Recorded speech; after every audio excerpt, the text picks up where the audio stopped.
Bonjour à tous, je reviens vers vous avec une petite vidéo concernant la nouvelle lune du mois d'octobre. Il ne s'agit pas là de rentrer dans les énergies générales, mais plutôt de voir les différentes énergies, d'autres énergies qui viendraient s'ajouter à ces énergies générales selon vos situations de vie. Pour cela, je vais utiliser les cartes oracles de Yasmine Bolland, la lunologie. Et je vous propose 3 choix. L'ambre en choix 1, le cristal de roche en choix 2 et l'aventurine verte en choix 3. Je vous laisse mettre sur pause afin de prendre le temps de faire votre choix. Pour le choix 1, l'ambre. L'ambre parle d'ancrage. C'est une résine végétale, donc elle nous amène à une connexion forte avec la terre, avec la nature. La carte, c'est la lune gibbeuse. Le gibbeux, c'est le bossu. Donc, ça m'inspire surtout un passage lié aux apparences. En principe, cette lune, elle est juste avant la pleine lune. C'est donc une fin de cycle, mais c'est surtout une période intense.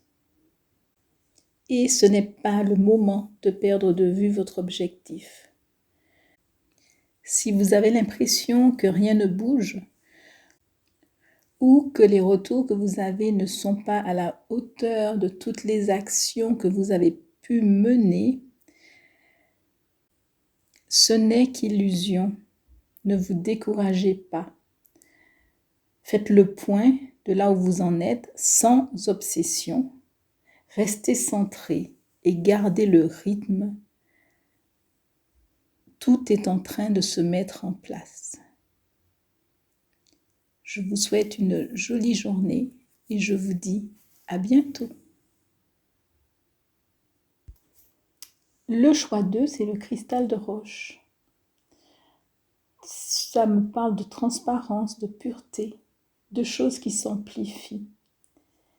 Et la carte qui est liée pour ce tirage, c'est l'éclipse de nouvelle lune. Vous êtes au commencement d'un projet ou à mi-chemin d'une situation.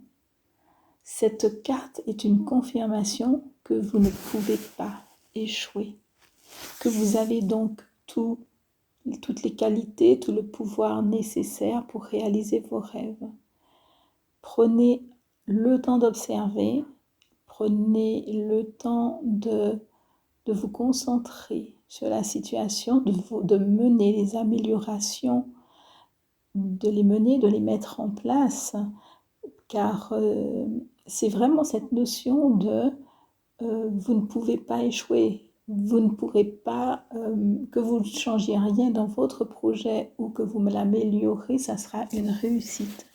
Donc, de mon point de vue, ça vaut quand même le coup, même si on a une réussite qui est déjà bien mise en place de base, ça vaut quand même le coup de réfléchir, de regarder, de voir s'il n'y a pas des choses à faciliter, s'il n'y a pas des choses à mettre en place pour que tout soit vécu avec encore plus de... Le mot qui me vient, c'est amour, donc c'est celui-là que je mettrai.